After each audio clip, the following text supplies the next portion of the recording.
салом бинандагони азиз, чун ҳамеша дар ҳамин соат барнома ахбори озодӣ тақдими шумо мешавад. имрӯз 26 ноябр аст ва нахуст бо сархати мавзӯъҳои шуморо ошно мекунем ки дар бораашон суҳбат хоҳем дошт. полис хомӯш аст. модар иддао дорад ки афсарон писари ноболиғашро ғайриқонунӣ боздошт намуданд. аз ҷониби кормандони ҳамин нозироти минтақавӣ комилан ҳуқуқҳои фарзанди ман поймол шудааст, комилан қонунҳои ҷумҳурии Тоҷикистон риоят нашудааст. ҳам ба наъл мезананд, ҳам ба мӯза. сарфи назар аз талошҳои муназзами маҳдуд намудани муҳоҷират, вакилони Думаи давлатии Русия кишварҳои ғарбиро бо доман задани ин масъала муттаҳам мекунанд. дар ҳама ҷо фақат муҳоҷират ва муҳоҷират мегӯянд. гӯё масъалаи дигаре вуҷуд надорад. ва сипас дар бораи баҳси замин дар сари хосори вилояти Хатлон мегӯем ки бо вуҷуди қарори додгоҳ ҳалли худро наёфтааст. маҳбораки Ром ва рӯзноманигори тоҷик шикоят дорад ки нозирони минтақавӣ дар шаҳри Душанбе писари ноболиғашро бо истифода аз зур дастгир ва ҷайбашро бе ҳузури шоҳидон кофтукоп карданд. дар идораи полис ин қазияро шаҳр надоданд. ҳоло ӯ алайҳи рафтори кормандони полис ба Доистонии кӯл ва ваколатдори ҳуқуқи кӯдак дар Тоҷикистон шикоят бурдааст. тафсилот дар гузориши Шаҳлои Абдулло ва Абдулғании Абдуваҳоб. خلاصه من این کوچه مکان حادثه این کوچه که نزد خانه ما میبرد و از این طرف میشود طرف مکتب رفتن. маҳбораки Ром ва рӯзноманигори тоҷик лаҳзаи боздошти писари ноболиғашро аз сӯи нозирони минтақавӣ қисса мекунад.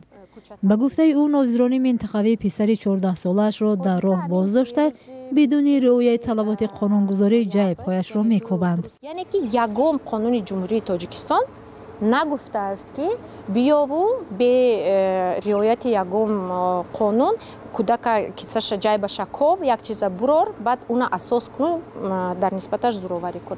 яъне ки аз ҷониби кормандони ҳамин нозироти минтақавӣ комилан ҳуқуқҳои фарзанди ман поймол шудааст, комилан қонунҳои ҷумҳурии Тоҷикистон риоят нашудааст.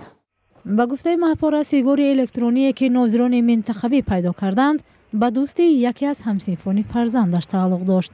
این که مثلا در جیب فرزند من سیگار الکترونی پیدا شد مهم نیست با او دخل دارد با یک نفر دیگر دخل دارد در اصل یگام قانون شکنی نیست یگام جنایت نیست این موضوعی است که باید موضوع بحث میان کودک و مادر باقی ماند یعنی که موضوع تربیتی است این موضوع نیست که ناظر منطقوی از پای اون شود ملیسه از پای اون شود. дар нозироти минтақавӣ рақами 5 ки маҳбора аз амали нозирони он шикоят дорад касе ҳозир нашуд масъаларо шарҳ диҳад. ширкаткунандагони ин воқеа низ нахостанд бо хабарнигорони радиоозодӣ рӯбарӯ шаванд. ягона паём ин буд ки бояд аз полиси шаҳр суол кард. дар раисати корҳои дохилии шаҳри Душанбе аз ин қазия изҳори бехабарӣ карданд, ҳарчанд ки Ромова воқеаро дар шабакаҳои иҷтимоӣ нашр кардааст. ҳикояти маҳбора Киромова аз боздошт шудани писари ноболиғаш ва бархурди ғайриҳирфавии полис ба ӯ ва ҳам худи рӯзноманигор дар шабакаҳои иҷтимоӣ баҳсҳоеро ба миён овард. бештари шаҳрнависон рафтори нозирони минтақавиро зидди қонун номиданд. дар ин ҳодиса як одам ки вазифааш ҳимояи ҳуқуқи кӯдак ё дар умум тамоми ҳуқуқҳо ва қонунҳо аст ҳуқуқҳои ноболиғро поймол мекунад. вақте аз ӯ дар бораи ин рафтораш мепурсанд наметавонад онро шарҳ диҳад ба ҷуз ин ки вай милиса аст. ба гуфтаи ҳуқуқшинос Хуршед Қурбоншоев кормандони ҳифзи ҳуқуқ метавонанд ҳар як шаҳрвандро дар ҳолати шубҳанок буданаш дастгир кунанд ва аз назар гузаронанд. агар ноболиғ бошад фавран باید نماینده قانونی او آگاه کرده شود.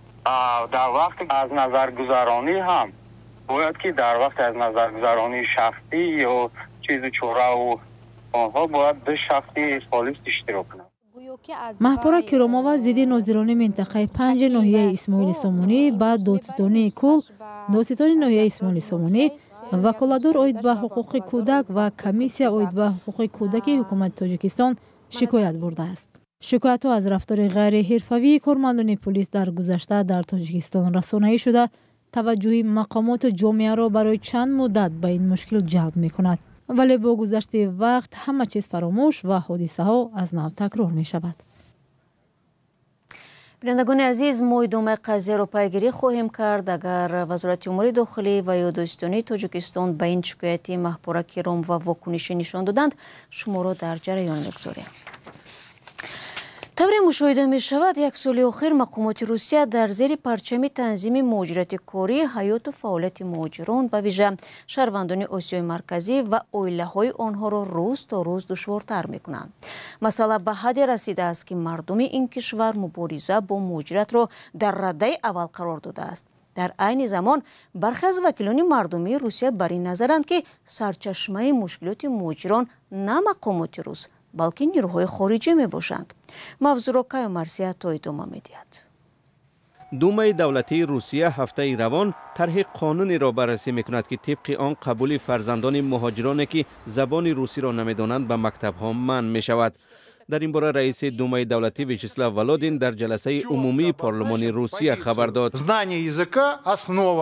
دانستن زبان اساس برای به مکتب قبول کردن کودک است. اگر شما زبان را نمیدانید آن را آموزید. زبان را آموخته بیایید. اگر امتحان را سپاریدید شما را به مکتب قبول میکنند. این موقع اکثریت کلی وکیلان دومای دولتی است.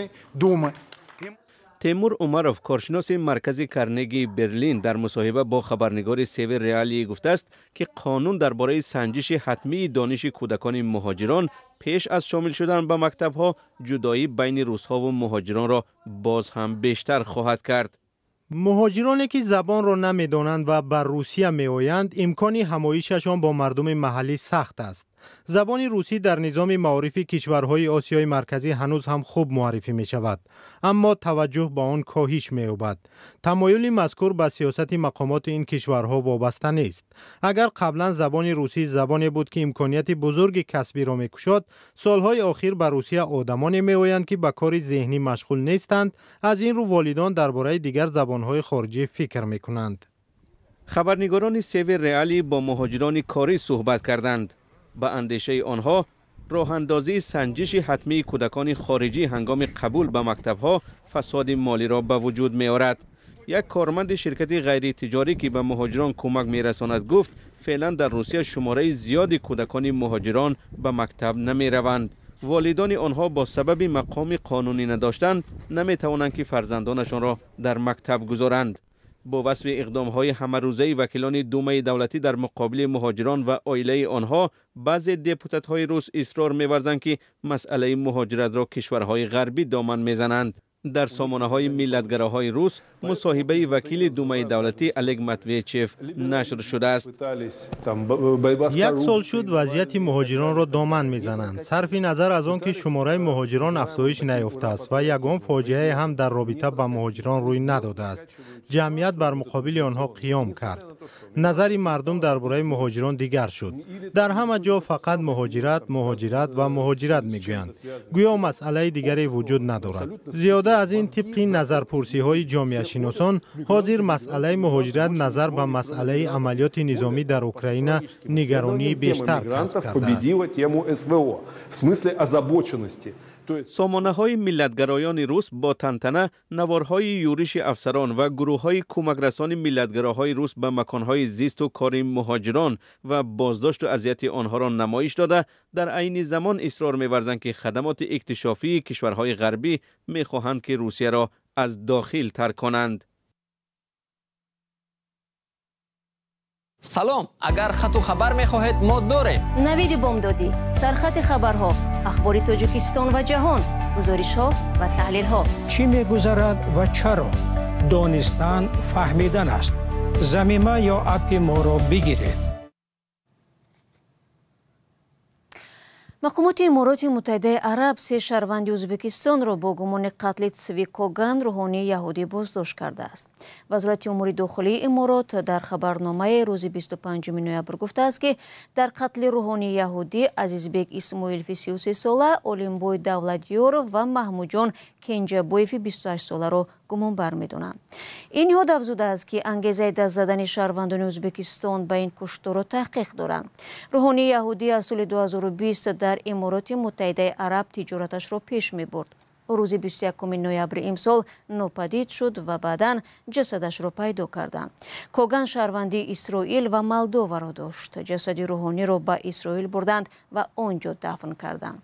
دفتر سروزیر و وزارت کارهای خارجه اسرائیل در پیام مشترک مرگ کوگان را عمل دهشتباری تروریستی ضد یهودی نامیدند.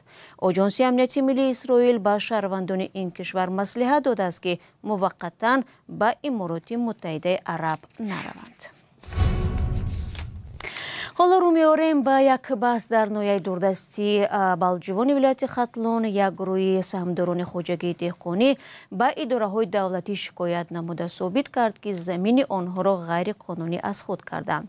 نهادهای دولتی از آنها پشتیبانی نمودند ولی بحث تا کنون حل نشده است. محمود جان رحمتزاده نظر دو جانب را شنید و این گزارش را تهیه کرد. این طرف گذشتگیشان این منطقه دیگه سهامداران کооپراتیو تجارتی میرزاعلی وایسوف از غیر قانون گرفته شدن زمینشان شکایت دارند. حالا باز سری 58 گکتار زمین در جماعت سریخوساری ناحیه بالجوان می رود. سال 2018 حکومت ناحیه بالجوان به الهام شیرالیف حجت تهیه نموده زمین را به او داده است. الهام شیرالیف در این زمین ها خوجگی دهقانی الهام را تأسیس داده است. اما زمینداران کооپراتیو تجارتی میرزاعلی وایسوف حجت های الهام شیرالیف را غیر قانونی می دانند. بحث شد در 2022 اومدم گفتم که سینی اما شیرالیف الهام که امی خوجگی تا کرکسونی خیلی گپای به معنی گو خیلی کوش منصفاتی چی نیست. امی بعد دادن در کرکسای ولایت دادم کرکسای ولایت سنجش کرد نسبت خوجگی شیرالیف الهام در حقیقتا غیر قانونی برآمد. طبق سنجش ریاست اگنتی ضد فساد معلوم شده است که حجت ها با راه های غیر قانونی تهیه شدند. در نتیجه نسبت رئیس کمیته زمین ناحیه بالجوان پرونده جنایتی با ماده های 338 قسم 2 یعنی خودسرانه اشغال نمودن قطعه زمین و 323 ساختکاری خدمتی آغاز شده به دادگاه رفته است. ماه اوگوست سال 2024 دادگاه ناحیه بالجوان رئیس پیشین کمیته زمین محمد حیدرخانزاده را به 5 سال و 6 ماه از آزادی محروم کرد. رهبر خوجگی الهام برعکس خود زمینداران کооپراتیو تجارتی میرزاعلی وایسوف را در غصب زمین متهم میکند. یوم خیزان میروند 10 نفر 20 نفر حتما پروکاتور آیو کارپسیا بواشون میکنه. اون که انا میره در سنجش یادش میره نه سنجی نگشت همین خود شب سنجا که کوتاه چند کازمی شده خودش 20 گیتار چی درست 100 گیتار از اخوات کرده خودش 100 گیتار اخوات کرده. این امروز میگه اما کوتاه یادش میره نه سنجی دیسه من کارشتا نوروزی هم.